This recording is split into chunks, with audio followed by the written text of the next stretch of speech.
If you thought things were bad before, just think again. The American people are in the middle of everything. President Biden is trying to support Israel. Right now, Israel and the Palestinian people, or specifically Gaza, are going back and forth with missiles. It's really a very sad day. However, what we are now seeing is that the American people are being pulled into every single battle, every single conflict. The United States is being dragged in. Now, what I can tell you is that what is happening over in Israel, that is a huge problem, not just for Israel, not just for the Palestinian people, but for people all across the world, because this is going to cause additional inflation. Now, I'm not here to tell you that inflation is more important than people's lives, because it's not. We can get through inflation.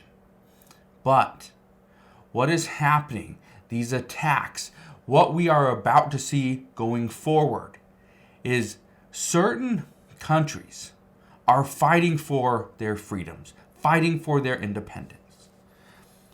Right now, Hamas, which seeks Israel's destruction, says it's defending Palestinians' rights to freedom and self-determination.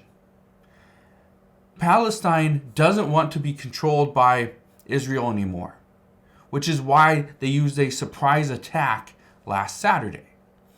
Now, this is something that we've seen before. We've seen Russia go in and try to invade Ukraine simply because they feel that part of Ukraine is Russian territory. It should belong to Russia. Well, China and Taiwan, they have issues. That's something that we could see as well. And if we do, that would cause even more issues for the American people. Now, here's what I want to start off with. Okay? Right now, wholesale inflation here in the United States rose by 0.5% in September. This is more than expected. Let's look at these key points really quick. It says the producer price index increased 0.5% for September against the Dow Jones's estimate for 0.3% rise. So it's hotter than expected. It also says excluding food and energy, core PPI, the producer price index, was up 0.3% versus the forecast for 0.2%. It says inflation pressures came primarily from final demand goods, which surged 0.9% on the month, while services increased 0.3%.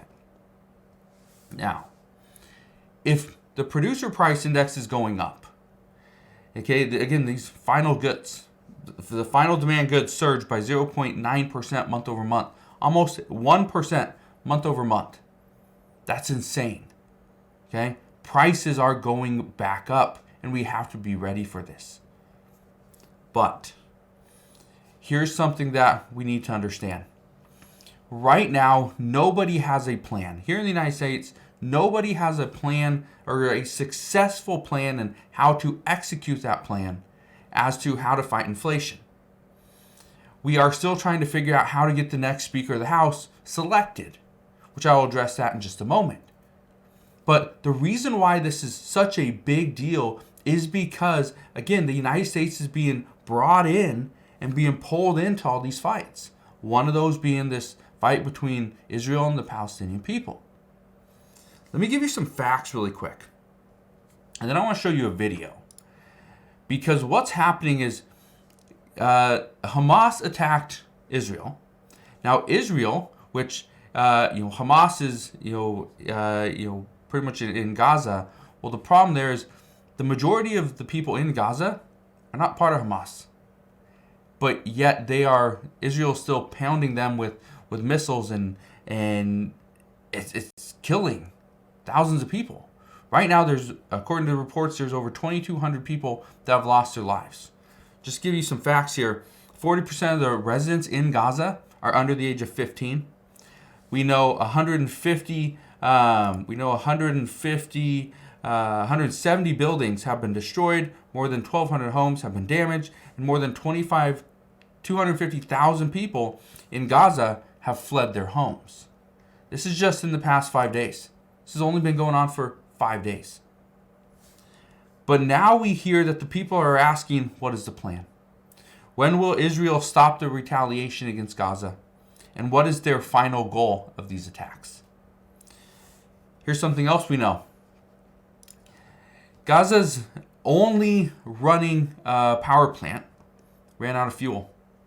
They ran out of fuel because Israel said that they're not going to be sending any additional fuel. They won't be sending any additional medicine. They will not be replenishing food. So the only power plant for the entire Gaza neighborhoods shut down. It cannot run any longer. So right now, as thousands of people are going into hospitals for assistance, those facilities are going to be going without medicine and be going without power. At this moment, Israel is also not ruling out putting troops on the ground. And right now, I believe they have over 350,000 people, reservists, that are planning to go in. So, what does this mean?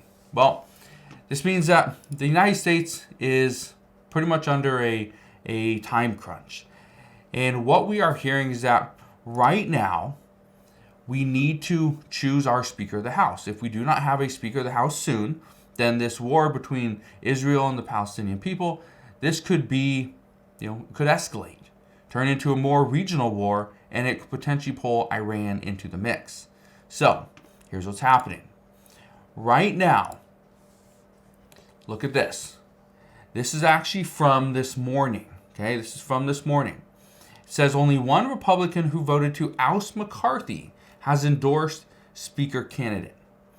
Okay, it says out of the 8 Republicans who voted to oust former Speaker Kevin McCarthy last week, only one has endorsed a candidate. Representative Nancy Mace, she says her pick would be the committee chair, Jim Jordan. She says right here, he answered every question honestly and with energy, and that is the bare minimum the American people want. It's what the American people need, and it's what the American people deserve. I hope we'll come together for the next speaker very soon. So, very quickly. So that's what she had to say. Now, because of the fact that only one representative that voted to oust Speaker Kevin McCarthy decided on who should be the next speaker, that means the other 7 have not. We cannot lose that many votes. Republicans need to ensure they have the votes in order to choose the next speaker. As a result of some people speculating that Republicans do not have enough votes to choose the next speaker, here's what's now being discussed. According to Bloomberg, U.S. House lawmakers consider empowering the interim speaker to advance aid to Israel. Okay? So they are thinking about allowing the interim speaker to have enough power to go and pass a bill, pretty much put a bill on the floor to ensure that Israel does have additional funding.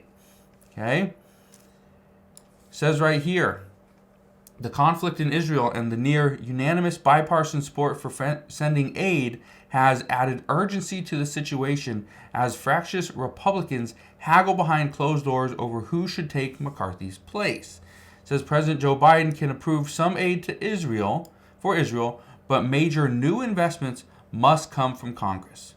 And I know a lot of people asked me this the other day. How did President Biden already agree to send equipment to Israel? Well, because we have some extra. And so that is what he's sending.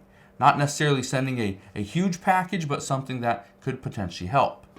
Now, one thing I can tell you when it comes to choosing the next speaker is there's going to be a lot of things that come off of that. We talked about this the other day regarding Social Security. We talked about child tax credit payments. We talked about just the different bills and the direction of the House of Representatives. But here's something that the White House is trying to do at this time. It's according to Business Insider just the other day, and I talked about this before as well because we knew it was coming. It says the White House may try to link Ukraine and Israel aid in order to jam the far right, according to a report. We knew this was going to happen. We've seen this all along, is that, okay, they needed funding for Ukraine, but many from the far right did not support that. What they do support is funding for Israel. Now, how can we pass funding for Israel and not funding for Ukraine? Well, just put them all together and say this is, $50 billion that's going to Israel and Ukraine.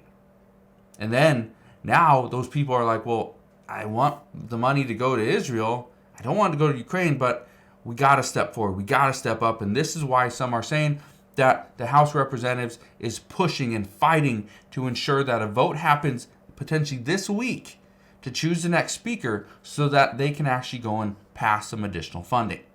But again, all this additional funding is going to impact the American people. And like I said the other day, if you didn't get a chance to watch that video, what's happening is, let's say Republicans say, okay, and they agree that next speaker, they agree they're going to spend $1.5 trillion in the government funding bill.